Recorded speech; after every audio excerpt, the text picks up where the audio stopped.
Good afternoon, everybody, and welcome to this edition of our Think Learning webinar, Use Price Action to Spot Trading Signals. Today is Tuesday, June the 1st. My name is Carl Capilingua. I'm the market analyst over here at Think Markets Australia, and it is a pleasure to be with you as we delve into one of my favourite technical analysis tools. And it is the basis of really all of the analysis I do here at Think Markets. Let's talk about the Think Markets difference before we get started though. $8 flat rate ASX trades. Your own holder identification number, so your trades and your holdings aren't pooled with other users. Unlimited phone support, no pesky chat windows to get your problem solved, and no hidden platform or subscription fees. 4 fantastic reasons why your next ASX share trade should be with Think Markets. And if you are new to the Think Markets family and you sign up before June 30, get trading, your first 5 trades are on us, as is usually the case with these sorts of things. There are some terms and conditions, so please head to the website for further details. The agenda for today, I hope to deliver you a usable price action methodology, but we will start with a brief introduction to technical analysis, because in these sorts of webinars I cater for all comers and assume a very basic level of knowledge, but don't worry, we will ramp it up to the point where your brain is hurting very quickly. We'll talk about price action, we'll talk about trends and trend following, and then we will discuss a very specific price action based trend following strategy. So very quickly, what is technical analysis for the uninitiated? If you've been following me on Twitter or my articles through Think Markets, you know that technical analysis is a very large part of what I do. It's not all of what I do. I do a lot of the other type of analysis, which is called fundamental analysis, and that's where we break down all of the inputs into a business. If we're analysing a company listed on a stock exchange, so we're analysing the profitability of the business, management, broader industry-based themes, and then macroeconomic themes to determine the future profitability of the company, and then we discount that profitability back to a current valuation, compare that to the share price, and then we can get an idea of whether we've got a cheap stock or an expensive stock. That's pretty long-winded, it's quite complicated, and you generally need half an alphabet after your name on your business card to be able to do that. Many years of study and practical application. Technical analysis is a great leveler, and I'm a big fan of technical analysis. I didn't start out that way. I started out as a fundamental analyst in the industry, and slowly learned about charts and found more and more that while the fundamentals can tell me if I've got good value or not, the technicals tell me when is the right time to trade. Technical analysis tells me when the market is agreeing on a particular stock, or it could be a cryptocurrency or a foreign exchange pair, whatever you like to trade. So technical analysis for me is about market consensus. That's big picture stuff. Nitty-gritty stuff, it's really as simple as price on the y-axis, volume on the y-axis, time on the x-axis. Let's have a look at a picture. I think that's the great thing about technical analysis as well, is it's all pictures, and human beings, very pictorial creatures. We can look at a picture and get a lot of information very quickly. And we can see on the screen, we've got a squiggly black line here, which is the price. The price axis is over here on the right-hand side. We've got time over here on the x-axis running along the bottom, and we've gone from, roughly 1993 through to current time for this stock, which top left corner there is ANZ. It's an Australian banking stock. We're going to, just going back to this slide, we're going to delve into the nitty-gritty within each of these squiggles and try and make sense of a stock's trend, and then from that, when we should trade. Okay, price action, as I said, it's one of my favourite sort of sub-topics of technical analysis. Technical analysis is a massive area of study. Price action, for me, is where you need to start, really. You can put 100 indicators on your chart, but at the end of the day, those indicators are derived ultimately from the price, the open, high, low, and close. And there are intraday signals using the open, high, and close. So that's up here on a day-to-day basis. And typically what we're doing there is bar and candlestick analysis. Then we've got intraday signals for more than one day, and we're starting to build up sequentially over extended period of times, trends. And then we've got pattern analysis. So for example, support and resistance, triangles, head and shoulders patterns, cup and handles.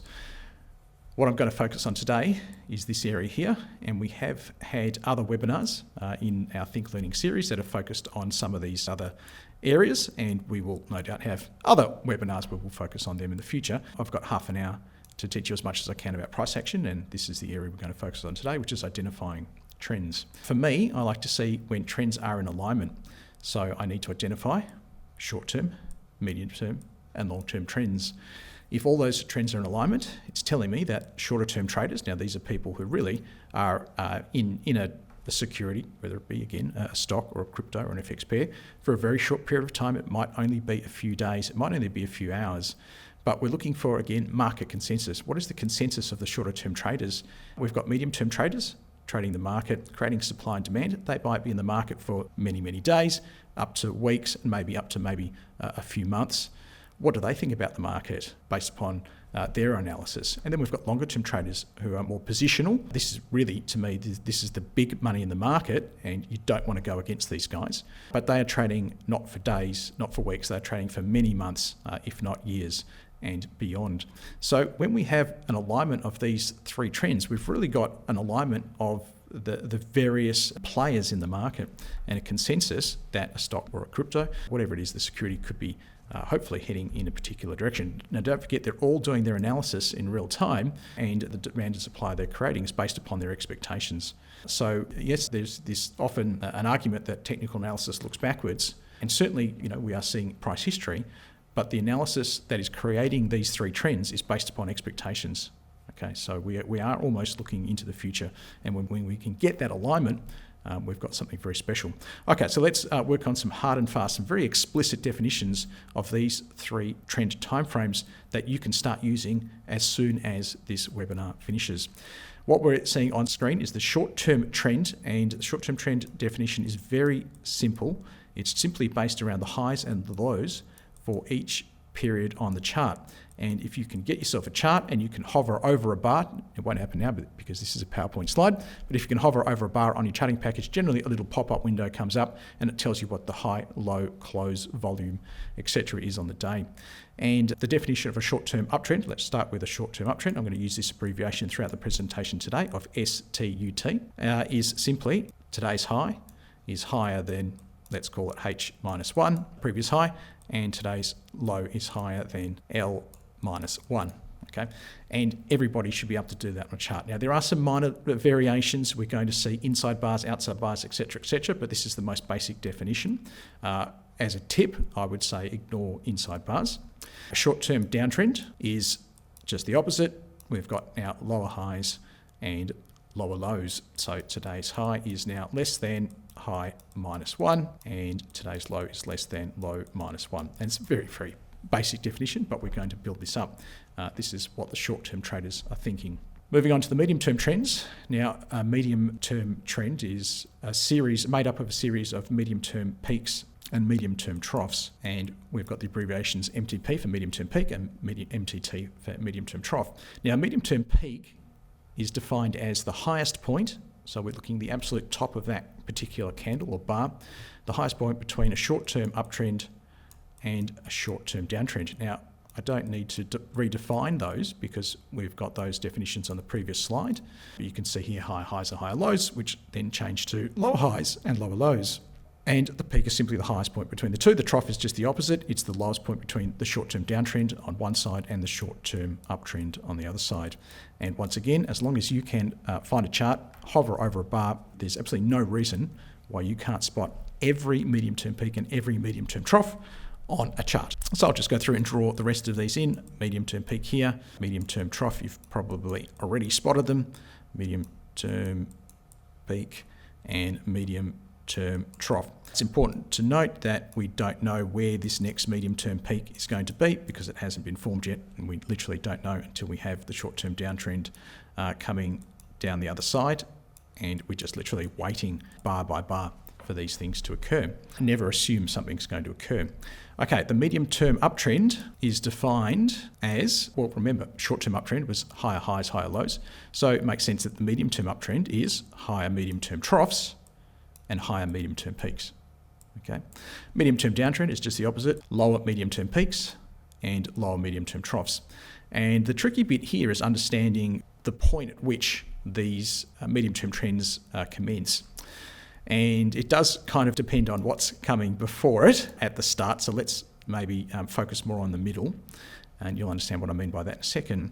And if we look at this point here, and maybe some people have already spotted it, as soon as we break below this medium-term trough, okay, whatever price that might be, we have already got medium-term medium-term peaks in place. So medium-term peak, if we call this 1 and we call this 0 for argument's sake, so we can say that medium-term peak 1 is clearly less than medium-term peak 0. Now, let's say we're at point A here above this break, and point B is below the break. At point A, we still are in a situation where the medium-term troughs are rising. Okay, but at point B, when we've broken below the medium-term trough, and let's call that medium-term trough 1. Let's call it 1. We know that wherever medium-term trough 2 is going to be created, and we don't know where that's going to be. I mean, it could just keep going down and down and down. But wherever it occurs, it's going to be less than medium-term trough 1. So wherever it occurs, remember, we can't see the future. We're at point B. We've just broken through. Wherever medium-term trough 2 occurs, and this is a little bit of a question mark right now, it will be less than medium-term trough 1, and therefore we have our conditions for our medium-term downtrend. So to answer the question of, well, where do these things commence? You don't always have to see lower peaks and lower troughs in place to get a medium-term downtrend. You just have to be at a point where you know that next trough is going to occur at a lower price than the most recent one, and have the medium-term peaks in place. The medium-term uptrend is simply the reverse of that, and that is where, let's just go medium-term peak 1 is greater than medium-term peak 0, and medium-term trough 1 is greater than medium-term trough 0. And this explains why I said before we need to kind of know what's happening back here to define where the uptrend commences, because we need to know, for example, if this is a medium-term trough, and we can't tell from the information we have. Now, if there's a bar coming down like this, a red bar coming down like this, then this actually is a medium-term trough, and it makes this trigger point here, and I'm using that word on purpose here, this trigger point we're going to see later on where these entries and exits occur. It makes this the point of the medium-term uptrend, and we'll put an extra T on it to say it's a medium-term uptrend trigger. Okay, because the medium-term troughs are rising. We don't know where the next medium-term peak is going to be because it hasn't occurred yet, but we know wherever it does occur, it will be higher than this medium-term peak. Okay, moving along. How are we travelling so far? Taking it all in. Long-term trends, pretty similar to medium-term trends in that except that we are taking it up a notch. Now, I've stylized the price action here simply to make it easier for me to draw, because it would take me too long to put in probably 100 or 200 of these little lines on the chart. So forgive me for being a little bit lazy in that regard. But just imagine inside these solid black lines, there are bars on a chart, or candles. And the lines that are heading down, so like this one here, they represent short-term downtrends where we have lower highs and lower lows. We've defined that explicitly. And the bars that are heading up, they represent short-term uptrends where we have higher highs and higher lows. And over time, we are making, for example, a medium-term peak here. Let's call that 1. A medium-term peak here. Let's call that 2. And similarly, medium-term trough 1 here, medium-term trough 2 here, and so on and so on. I won't label them all, but that's giving you an idea of where the medium-term peaks are. Now, the long-term trend is just taking a step up from the medium-term trend. So the long-term uptrend will be a series of higher long-term peaks. So let's say long-term peak 1 is greater than long-term peak 0, and long-term trough 1 greater than long-term trough 0. Long-term downtrend, I'm not going to write this in, simply flip everything on its head. Okay, so the question is then, how do we define these long-term peaks? Okay, well, if you remember back, the medium-term peak was the highest point between the short-term uptrend and the short-term downtrend. The medium-term trough was the lowest point between the short-term downtrend and the short-term uptrend. Long-term peaks are pretty similar. Long-term peak is the highest point between a medium-term uptrend on its left and a medium-term downtrend on its right, and the long-term trough is just the opposite. It's the lowest point between. Now we've got a medium-term downtrend on the left of the long-term trough and a medium-term uptrend on the right of the trough. Okay, good news. I've showed you in absolute 100% clear-cut, black and white detail how to define each of these things. We did them on the previous slides. So if you can define those things, by definition, you can define these things. And maybe some of these are already popping out to people on the charts. If we draw in some of the medium-term trends now.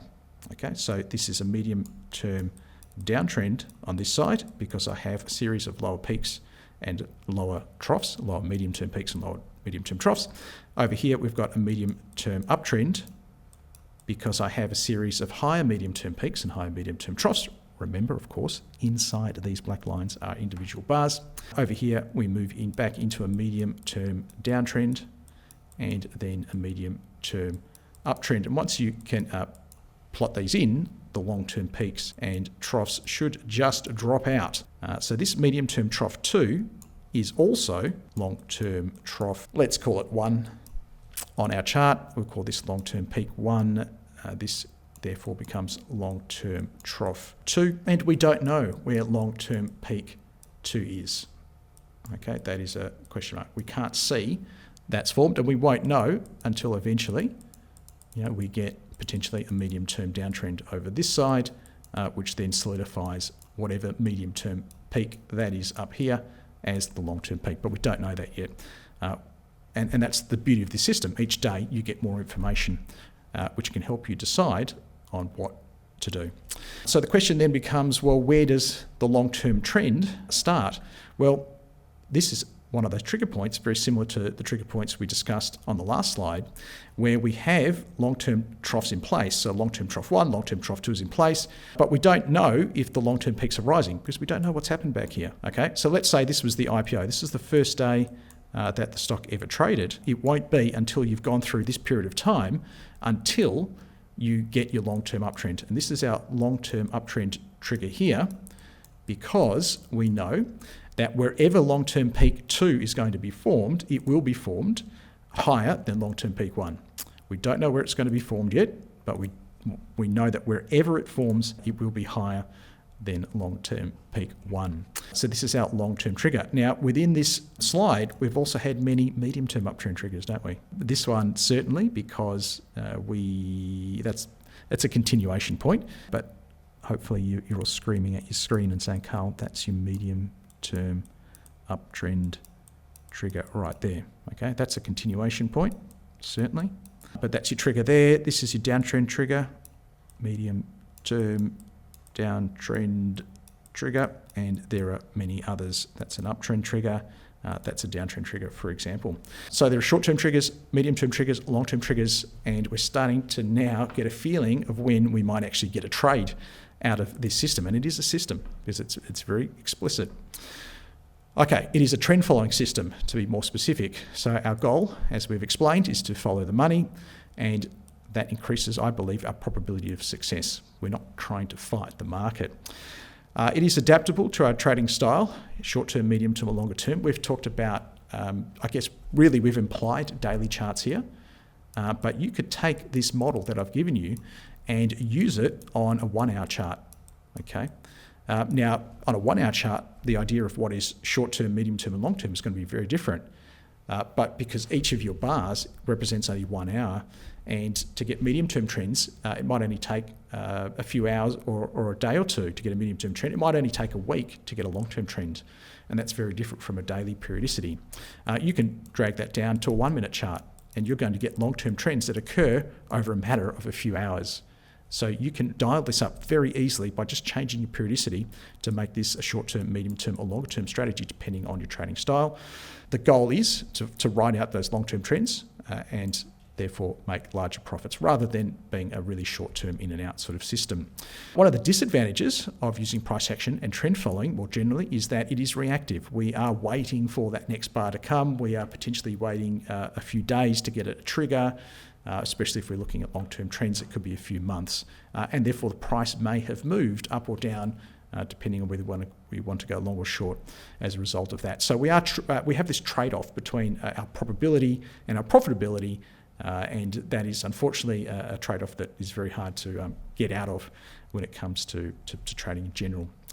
And it does require discipline and patience, which is not really a disadvantage, but it's important to note. again, you have to be able to wait for those trends to appear. And often you'll have to tune out all the noise on Twitter or Facebook or TikTok or wherever you get your information, and be patient to wait for those signals to appear. Okay, what is a methodology? So now we're getting into the methodology part of things, and we've pretty much already explained what this methodology is. But more generally, a methodology is a set of rules which clearly and unambiguously specify the criteria that qualify a trading setup. So our long or short trade, the criteria that qualify an amendment to an existing or pending order. So do we cancel that order because the trend has changed, it's no longer valid? Do we raise the price, lower the price? Do we, similarly for our stop losses, how do we trail our stop losses? A methodology for that, and then a methodology for exiting, taking profits or cutting our losses. So the methodology I'm going to give you today is called the 3 trends model for obvious reasons. We're looking for trend alignment in the short term, medium term and long term. It is purely price action based. It is as unambiguous as if you can hover over a bar and see the high and the low, you can implement this system. Okay, the high is the high. It won't change tomorrow or next week. That is set by whatever exchange we're looking at. And as long as you can compare 2 numbers, you can trade the system, and it is absolutely black and white, and it is trend following. Okay, so let's look at our long trade entry rules. We typically have filters and signals in place. So filters are sort of longer term criteria that must be met before we look for very specific entry triggers, which we call signals. I'm using a bit of jargon here, and certainly feel free to go and Google some of these topics. So we would like to see, ideally, a medium-term and long-term trend already in place. I should say a long-term uptrend in place before we see the occurrence of a short-term uptrend, potentially a signal 1 and potentially a signal 2, the close above a medium-term peak to trigger a medium-term uptrend. So let's say we were coming down in this sort of pattern here, okay, and we have our higher troughs and we don't yet have a higher medium-term peak. We know that medium-term peak 1 will be greater than medium-term peak 0 at this point here.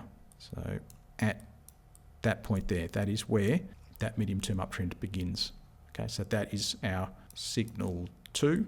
And signal 1 may occur, for example, just as relevant, right here.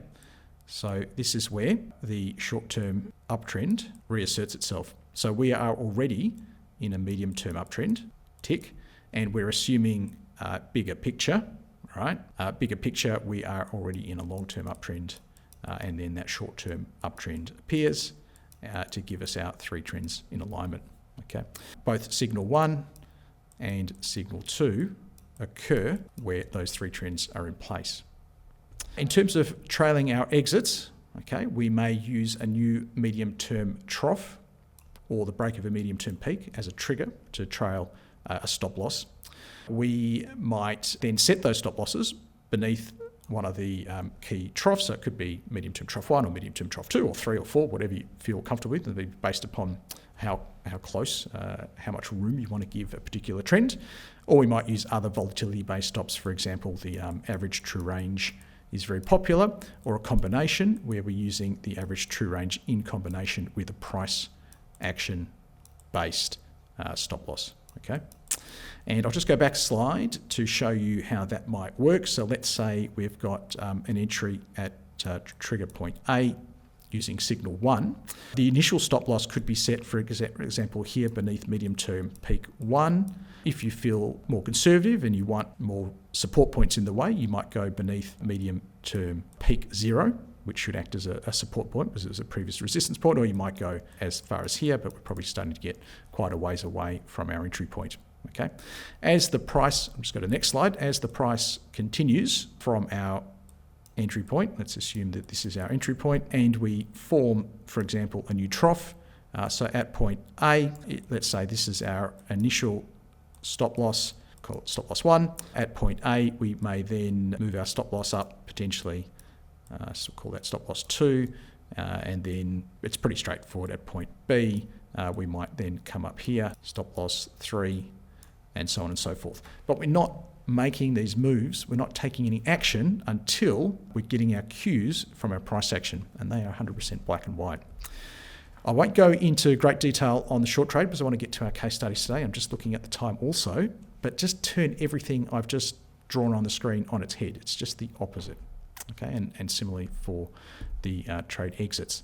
What I did want to do today is finish off with a couple of case studies. We're going to look at a couple of ASX stocks. The first one is A2 Milk, and we know that if I had to draw peaks and troughs on that one, it looks something like this at the moment. But we want to go back to where it started to all go wrong.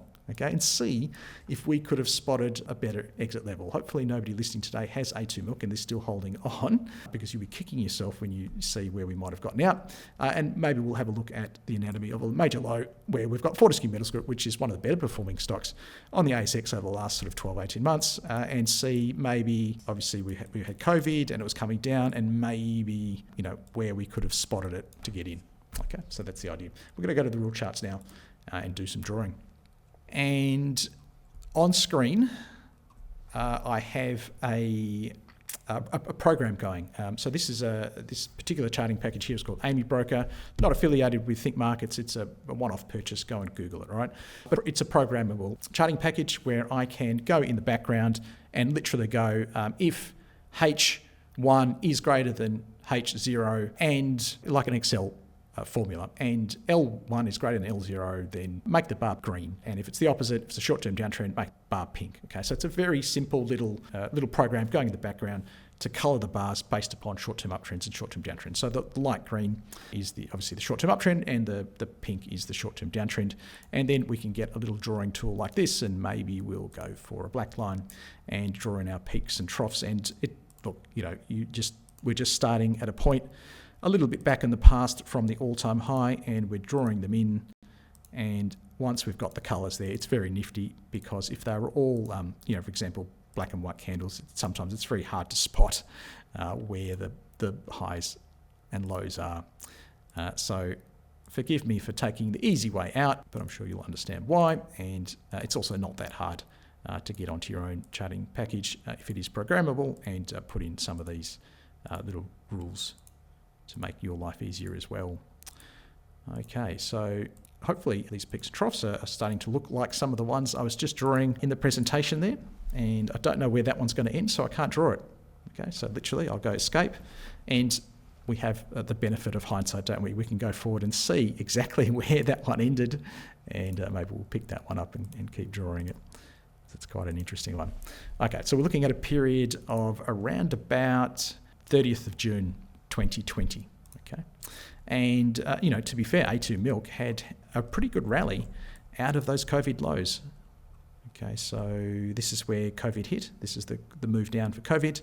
And then it had a tremendous rally. It was one of the best performing stocks on the Australian market. But it didn't stay that way. It's moved from 20, it's down close to around $5.